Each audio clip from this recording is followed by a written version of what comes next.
Um, Good win, of course. When you have that margin of victory in your league, and you've done it twice now this year, that's pretty special.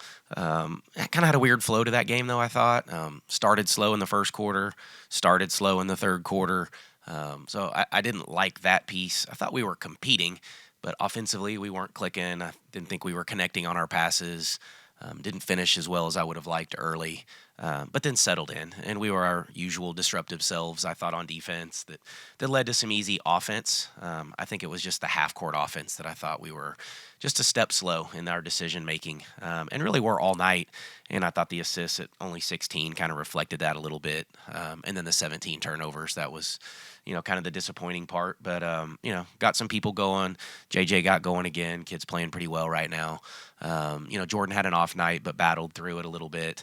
Lauren has been pretty good here lately. And then I thought Kaya glue.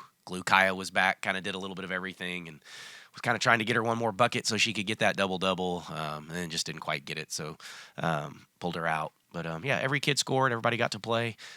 Got to, for the most part, keep the minutes down other than Jordan's, but was just trying to see if she could get something going there a little bit. But, when you win by 41 in the league, against that team who bothered us down at their place and played Baylor really close a couple games ago. You got to feel good about it and protect your home court again.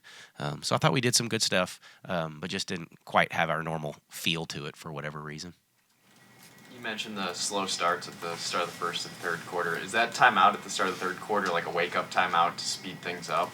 Or what was Yeah, it was a little bit of that, and a little bit I didn't like what was going on, and just didn't like the response, and that's all we really talked about was kind of punching first and come out, and we thought they would change something, and they went zone to start that quarter, and we just didn't respond, and we looked confused and didn't know what to do, and then we gave up the layup quickly on the other end, and so it was more of a, no, we're not going to do this. Like, no, don't start this with a big lead, and there's still a standard in which we expect them to meet, and if they're not meeting that standard, then I'm going to let them know. And that's kind of what that timeout was to let them know they're not meeting the standard. Kaya doing a little bit of everything for you tonight. You call her like a glue player. To have someone who can fill so many different roles, affect the game so many different ways, how beneficial is that to a team when they are going through a little bit of an in-game struggle? Yeah, it is. It allows her when she's not having maybe a good night offensively to continue to play. And she was good enough tonight offensively, but there's some nights where she may only have 4 or 6 points, but she can continue to play because she does so many other things. And so I thought her activity in the press and in our zone and even in man at times, she just covers up other people's mistakes. And she has a great feel for the game, and she's just active and all over the place. And there was a couple possessions. I think she had a tip on a pass and then tipped another pass, and maybe there was a rebound that she tipped about 2 or 3 times and then probably didn't even get the rebound, but her activity led to the defensive rebound. So, Kaya was kind of Kaya in such a good way. Coach, obviously JJ's got a pretty good string of games going here. From a coach's point, are you superstitious at all? Like, do you just let her just keep doing her thing, or do you that bad game might be coming soon or something?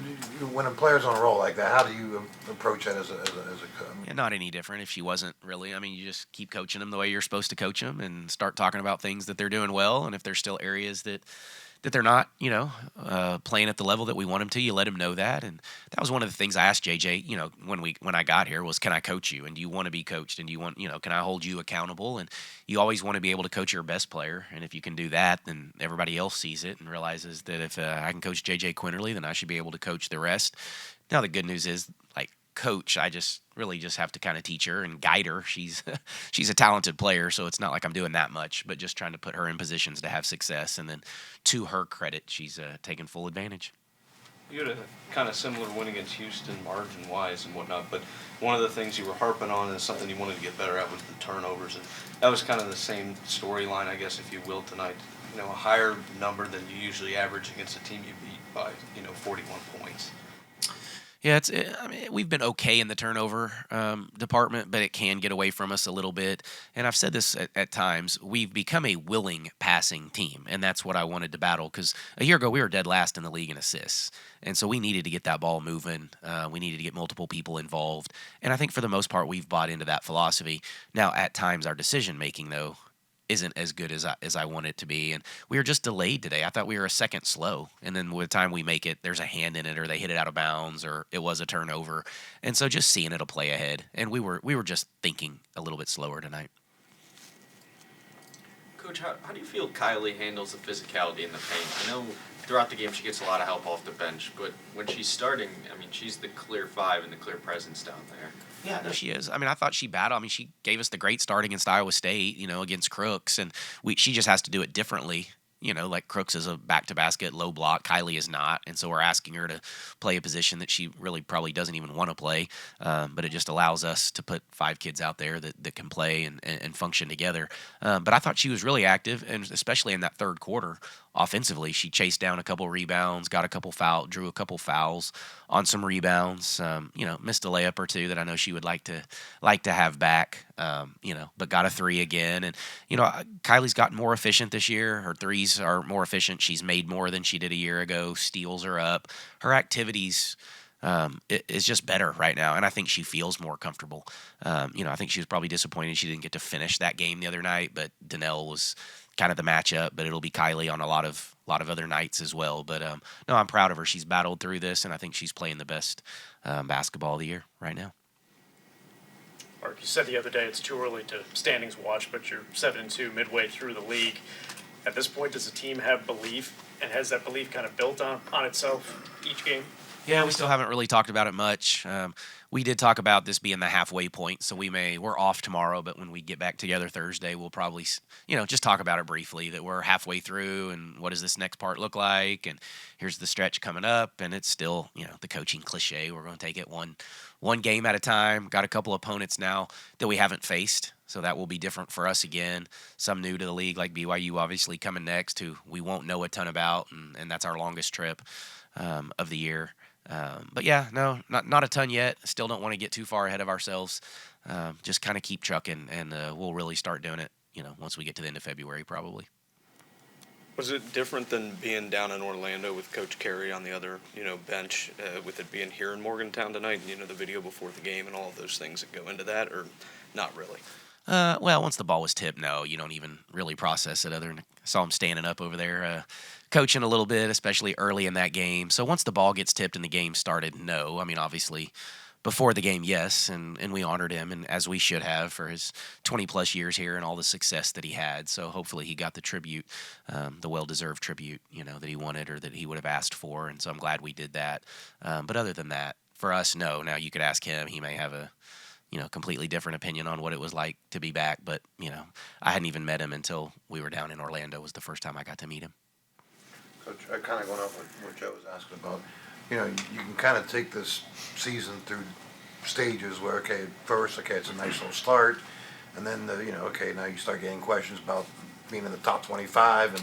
And now, people start asking about, well, now it's a Big 12 race that you're in. And so the momentum is kind of, along the way, have you ever kind of just stopped and kind of reflected and seen, hey, yeah, this is probably better than, I thought, back in March or Not much, to be honest. Yeah, no, not a lot. I mean, every once in a while you may catch yourself and you'll look down and you see 18-2. You're like, ooh, wow, that's a pretty good start. Who I don't know if many people expected that. And I didn't have an expectation necessarily. I mean, you do, but we didn't talk about them a ton because there was just unknown for me. I hadn't coached in this league. I knew it was going to be a gauntlet. It will still be a gauntlet, so I'm fully aware that this could change, and it can change in a hurry. So I do want to enjoy it, but I think that's kind of been, I guess, fun for me in a way, is not knowing, and playing new teams and new coaches and just really not having to have those conversations because, I don't know the conversation necessarily to have. It's just, I'm trying to make my team better, and I enjoy going to work every day. I got my same routine that I've had everywhere I've ever been, and I've talked about that, and wake up and drop my kids off, and I go to work, and they go do their activities, and I go home at night and coach my team as best I can, but I really enjoy this team still. They've been fun to be around. The winning is the byproduct, without a doubt, but we've just tried to put them in positions, and I like my staff, and it's gone really well. I mean, really, really well, and I'm not naive to that. But I think coaches are horrible. We always will regret it probably in the long run when you look back at it, that you probably don't enjoy the wins, as probably as much as you should, and then we take the losses way too hard. But I'm just thankful right now. Obviously, the wins are far outweighing the losses at the moment. It's kind of the funny thing when you say, the not knowing is kind of the coaches generally want to know. I mean, that's kind of goes against the grain of the coaching cliches, I guess, so to speak. Isn't it? Yeah, I mean, yes and no. I mean, I think it's just I don't have any preconceived idea of what it's going to be, Now, I still prepare, and I know going into the game, what's going to happen and what our game plan is. So that piece hasn't changed. And I've played at BYU actually before as an assistant at Montana State, so I've been there and played there. But some of these, like, I had never been to Orlando before, and I hadn't been to Kansas. I've coached against Brandon Schneider before, but I hadn't been to Lawrence, and so those are the things, like, I don't know. I've heard a lot about it. I'm excited to go experience it, but I don't have anything, hadn't been there. I hadn't lost. I don't have any of those experiences to draw off of. You just go in with an open mind and go play your butt off. And that's really what I mean. Just, next time I go there, I'll have an experience to draw off of, and I'll know a little bit more about it that I just don't have. But that's what I mean. That's why it's just been kind of nice just to keep on going and trucking at this thing without, anything, in advance. Provo, that's a trip. It's going to be a trip, yeah. A couple time zone changes, too, which we haven't really had to go through. We've been all Eastern and Central time zone, so it'll be different. Any more questions? Thanks.